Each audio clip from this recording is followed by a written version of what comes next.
Assalamu alaikum guys, and a big subah accent and an even bigger dawa to another video with me here at Sam of Somalia. So I thought I'd get straight back into it with another Q&A. Obviously I've been out of the game for a little while, so I've got some Q's come in.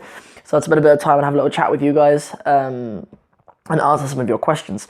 I'm making this video at my place in Cornwall. It's not a very nice day today. We've had beautiful weather for ages. I've been to Cornwall with some brothers and we've had beautiful weather. And then when I persuaded my wife to move down, we have the most horrible weather. Is wet and horrible. So, but alhamdulillah, ala kulli hal.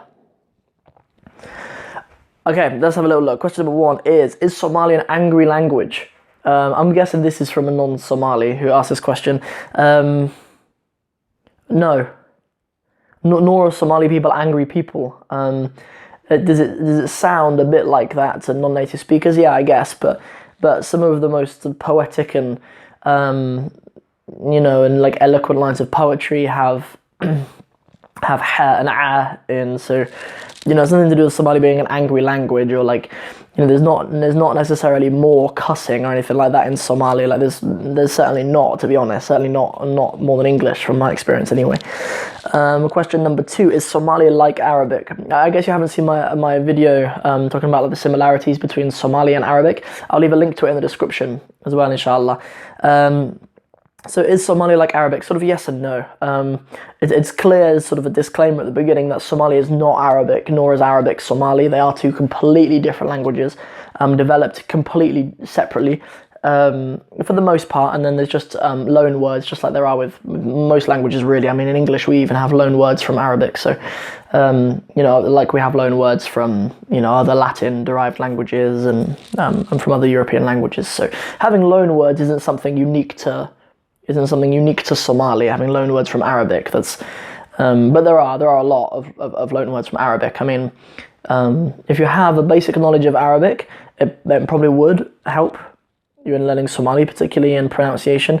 Like all of the difficult words to pronounce in Somali, or the letters even to pronounce in Somali, are all in Arabic, except maybe like there's like a d sound which is sometimes written as like a dh. Like a d sound is sort of in between a d and a ra. I think in some dialects you do pronounce it as a ra.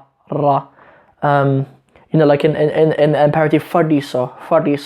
I've heard some people just say fariso as if it's an r.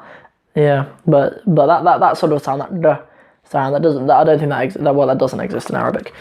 I don't know if it exists in some dialects now. Sometimes I come across some dialects of Arabic. I meet some brothers from Iraq or other places, and I find sounds that apparently do exist in Arabic that aren't in the Quran. Like as well, when I was studying in Palestine, you go out to some of the villages and you hear people call a kalb, a dog, a chelib. There's this ch sound, and my wife grew up in Saudi Arabia as well, and she uses the ch sound in her Arabic as well. So so the d might actually exist in Arabic dialect, but it's not considered like an Arabic sound. Next question, how many languages do you speak? Obviously في Somali طبعا هطلع أنا أتكلم اللغة العربية يعاملوا اسبانيول, and what else? Eu falo português, and I know sign language. So those, how many is that? And I speak English, obviously, so English, Arabic, Somali. I mean, Somali half really. I'm a student. I'm learning Somali, Spanish, Portuguese, and sign language. So I guess that's 6 that I have like some sort of command over. But obviously, didn't grow up with any of those. Like I've learned all of those. I just grew up in a white English family, only speaking English. So obviously I had to learn those. Why have you put on weight? Do you think I've put on weight? I mean, I definitely did, and my wife always tells me that I have. But now we're in Cornwall, different lifestyle down here, more healthy eating, and you're closer to the outdoors and stuff. It's much easier to be active with more space and stuff like that, and that's something I'm really excited about for my son as well. Like in Cornwall, it's much easier to just go and do archery in a field somewhere, or to learn horse riding, or to go swimming in the sea, or we've got kayaks and we live we can see the sea from our house. So it'll be much better for my son, inshallah, to have the opportunities to do stuff like that. So yeah, so I mean, I don't know if I've put on weight. The scales don't say I've put on weight, but there's certainly been times when, you know, my wife and I have gone to pray Fajr. She's been stood behind me and she's like, "Oi, what have you been eating? Have you been like having meals on the sly?" No, I haven't. Thank you.